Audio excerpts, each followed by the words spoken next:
I think probably the major step was the ability, my ability to be able to bring back from the States the electrochemical detection techniques, which ultimately led to the whole development of successful microdialysis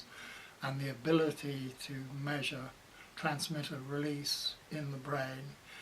of not just in anaesthetized animals but also in freely moving animals, so that you could link transmitter function to behavior. And of course that same technique has been applied to human work as well and has been used in human brain. So I think that is, in a way, was a major step that I made in terms of not just developing the techniques but in the later application. How did I get my hands on these techniques? Well, that's quite an interesting story, because it began by Ralph Adams publishing a short letter in Nature, which I read, and describing his idea that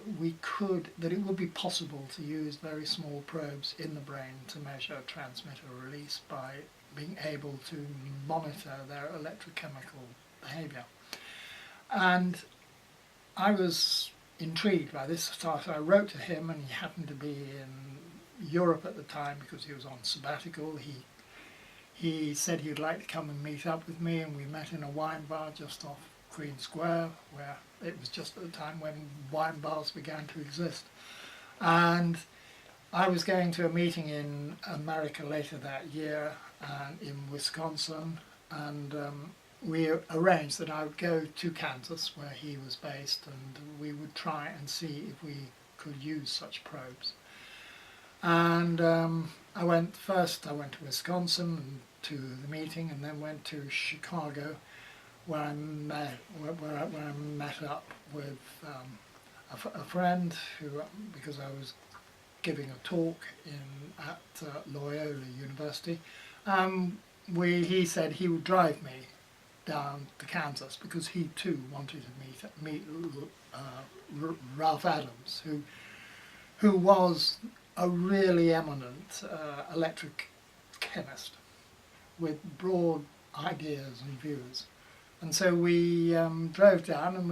we were about halfway there, and it's the only time in my life where I've been stopped and told by the police to get out of the car and put my hands on the roof and not to move.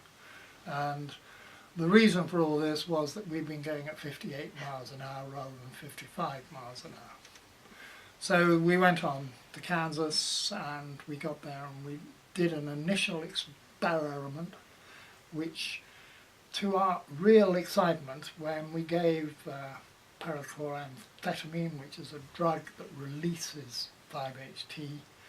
the signal that we were recording increased, indicating that we might be measuring an increased release of 5-HT.